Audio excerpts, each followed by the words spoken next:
Ward number 18 Ranchi का सबसे hot seat माना जा रहा है, इसलिए क्योंकि राज्यसभा सांसद महुआ मांझी के बेटे सौमित मांझी इसमें चुनावी मैदान में है। और कल उन्होंने यहाँ जितने भी प्रत्याशी खड़ा हुए थे उनके खिलाफ एक आरोप दायर करने का काम किया था। उस आरोप को हालांकि खारिज कर दिया गया, लेकिन उसके बाद जो यहाँ की राजनीति समीकरण बनी, लोगों का जो विचार है, वो सारा चीज हम जानने का प्रयास करेंगे।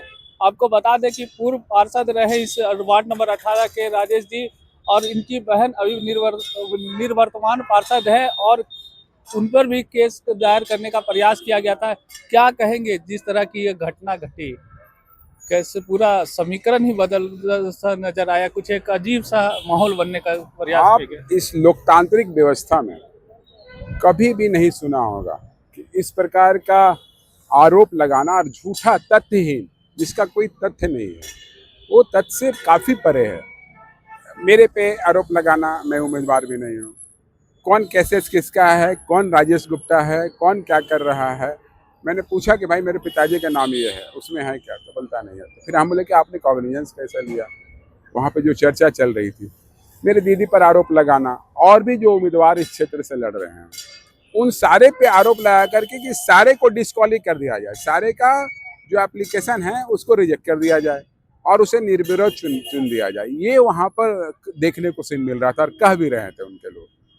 तो इस लोकतांत्रिक व्यवस्था में कोई राजतंत्र तो नहीं चला सकता। इस क्षेत्र की और जो जहाँ भी चुनाव होते हैं वहाँ की मालिक जो होते हैं वो जनता होते हैं। अब जनता को ये निर्णय लेना होगा कि इस प्रकार के सोच वाले लोग क्या समाज को जोड़ पाएंगे, क्या डेवलपमेंट की बात कर पाएंगे, या किसी को इस प्रकार के सोच से। तो मुझे तो आश्चर्य हो रहा था वहाँ देख कर कि क्या सोच के लोग राजनीति और चुनाव पे आ गए हैं। ये लोकल बॉडी का चुनाव है, ये एक एक घर घर के लोगों का चुनाव है।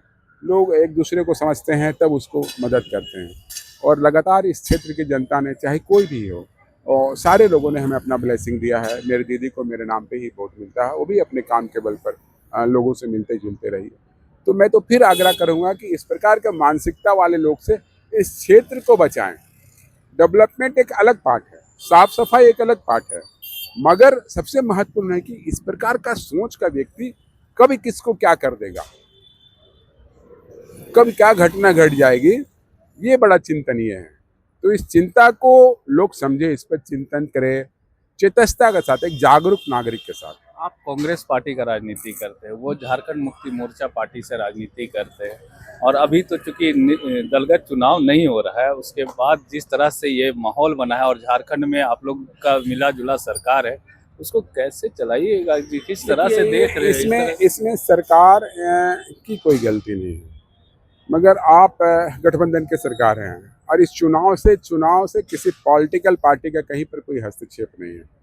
मैं भी कहीं पर इस चीज़ को नहीं जाता, और यहाँ के लोग भी समझते हैं। ये तो दिखाने का प्रयास है ना, जब आपके पास कोई तथ्य नहीं है, कुछ आप पे आरोप लगाया गया, आपका फादर का नाम नहीं, फिर भी आपको एक तरह से संज्ञान लिया गया, आपको बुलाया गया। मैं तो बोला आपको, ये इंसान की जो मानसिकता होती है, जो कैरेक्टर होता है, इस चीज़ को प्रदर्शित करता है कि कितनी लो मेंटेलिटी के लोग हैं एक छोटी चुनाव में जीतने के लिए, और एक ऐसा चीज़ को खींचा है जो यहाँ के लोग कभी नहीं मानने वाले हैं।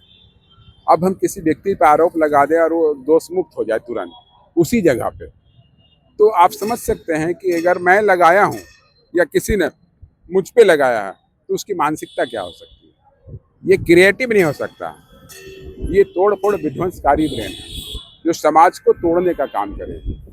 एकजुट जो एक मुश्त समाज में रहते हैं किसी भी क्षेत्र में लोग, हमारा क्षेत्र तो यहाँ के लोग बहुत ही प्यारे हैं, बहुत ही अच्छे लोग हैं कि सब एक दूसरे के साथ किसी का पर्व त्यौहार में मिलना जुलना, रहना उठना बैठना, सब चीज़ सामूहिक होता है। मगर गलत विचारधारा, गलत सोच के लोग आ जाएंगे तो बड़ा पहले भी देखा गया है कि कोई प्रोग्राम होता था, गवर्नमेंट के द्वारा आयोजित होता था, सरकार आपके द्वार कार्यक्रम हो या अन्य कार्यक्रम हो, जो आपको कार्यालय के आसपास होना चाहिए था, वो कहीं घर में हो जा रहा था। भाई ये तो मैंने बोला ना कि पावर का दुरुपयोग होना ही समाज को विघटन करती है, तोड़ता है, बर्बाद करता है। वो आपने जो सवाल किया वो सत्य बात है, मैंने भी सुना था।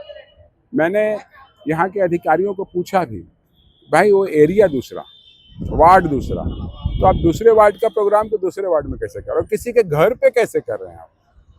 घर पे तो नहीं कर सकते हैं। जनता का चीज है, तो जनता की समस्याओं के लिए अगर सरकार कोई योजना चला रही है तो जनता को मिले। कि किसी के घर पे घुस करके कि जो मन जिसको मन चाहेगा उसको प्राप्त कर दे या दे दे। विपक्ष पहले से ही आरोप लगा रहा था कि इसमें जो सरकार का जो तंत्र है वो उसके खिलाफ काम कर रहा है, और आप लोग सभी मतलब कि जो भी प्रत्याशी है वो एक जनता के बीच में जाने का प्रयास कर रहे हैं, और इस तरह से राजनीतिक हस्तक्षेप दिखाने का प्रयास जिस तरह से किया उसको कैसे देख रहे हैं? देखिए, यहाँ के लोग सारे कुछ को समझते हैं, और जो चरित्र होता है वही इंसान को उसके पक्ष उसके मकसद को आगे बढ़ाता है। तो कल की जो घटना घटी है, आपने जो सवाल किया कि घर पे कार्यालय चल रहा था सरकार आपके द्वार का, तो उनकी मानसिकता को दर्शा रही, उनकी सोच को ये प्रदर्शित करता है। तो हमारे क्षेत्र के लोग जो है ना, वो इस चीज़ को, यहाँ पढ़े लिखे लोग हैं, अच्छे लोग हैं, समझदार लोग हैं, संभ्रांत लोग हैं, शिक्षित लोग हैं, वो हर चीज़ पर आकलन करके अपना मत का प्रयोग करती है। तो समय बताएगा कि किसने क्या किया, किसने क्या पाया। ये घटना जो है लगता है कि सरकार घटना विपक्ष नहीं को है। मुद्दा दे दिया। नहीं, विपक्ष, इसमें पक्ष विपक्ष की तो बात ही नहीं है। चुनाव तो नॉर्मल किसी पॉलिटिकल पार्टी का बैनर है, तो उसको पक्ष विपक्ष का मुद्दा मेरे हिसाब से कोई देने की आवश्यकता भी नहीं है, मेरे हिसाब से। क्योंकि ये बहुत ही गंभीर मुद्दा है कि किस मानसिकता के व्यक्ति किस प्रकार का आरोप प्रत्यारोप किया, वो सारा खारिज हो गया। उसमें एक गरीब महिला यहाँ से लड़ रही थी। आप हमको एक चीज बताइए, किसी गरीब को चुनाव लड़ने का अधिकार है या नहीं इस लोकतंत्र में? है कि नहीं है? तो अगर कोई गरीब है तो उस पर भी आरोप लगा रहा है, क्योंकि वो झाड़ू पोछा करती है, गरीब महिला है, उसका रिजेक्ट हो गया। उसमें क्लॉज कुछ और लिखा और रिजेक्शन में कुछ और लिखा। तो हमें लगता है कि इलेक्शन कमीशन को भी बहुत ही गंभीरता से इस चीज़ को सोचना पड़ेगा और आगे आना पड़ेगा कि जो इलेक्शन कमीशन कहती है कि भाई फेयर चुनाव होगी, वोटिंग परसेंटेज बढ़ाओ, मगर इस प्रकार का अगर होता रहेगा और उसको एंटरटेन किया जाएगा गलत तरीके से, तो ये तो लोकतंत्र के लिए बड़ा घातक चीज़ है।